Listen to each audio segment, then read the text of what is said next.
मैंने रघुवंश को निर्वंश करने का बीड़ा उठाया है। राम समुद्र पर सेतु बांधकर लंका में आया था। मैं राम की सेना के एक एक वीर को मारकर उनके मृत शरीरों का अयोध्या तक बिछा दूंगा और उन पर रौंदता हुआ विजयनाथ के साथ लंका की जय पताका फहराता हुआ अयोध्या में प्रवेश करूंगा।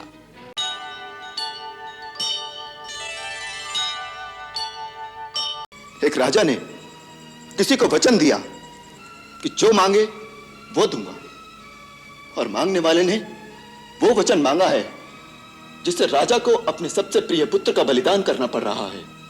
यदि वो वचन को तोड़ें तो न केवल अपने सुकृत नष्ट करें बल्कि संपूर्ण कुल की कीर्ति को कलंक लगा दें, और यदि वो वचन रखें तो वो पुत्र जिसके बिना वो जीवित नहीं रह सकते उसे वन के कांटे कंकर में धकेल दें 14 वर्ष के लिए।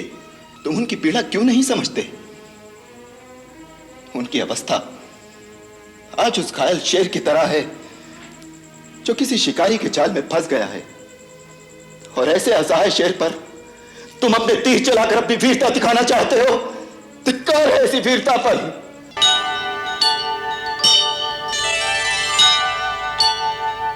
शक्तिशाली पुरुष जो करता है वही नीति कहलाती है। शक्ति का सबसे विनाशकारी रूप भी यही है जिसका आप प्रदर्शन कर रहे हैं।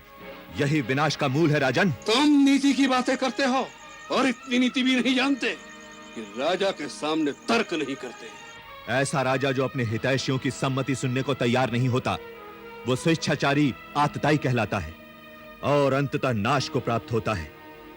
क्या आपके बुद्धिमान मंत्रियों ने इस विषय में आपको कोई सम्मति नहीं दी? केवल प्रिय वचन बोलने वाले तो चारों ओर मिलते हैं।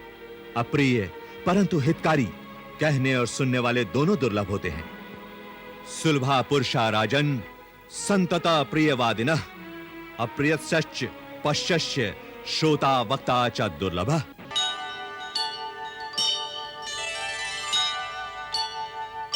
जो स्त्री मन वचन कर्म से पूर्ण पतिव्रता होती है उसको किसी के आशीर्वाद की आवश्यकता नहीं।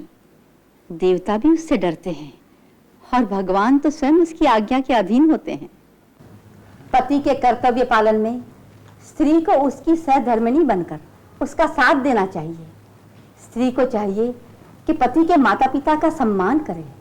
उनकी सेवा ही सबसे उत्तम धर्म है।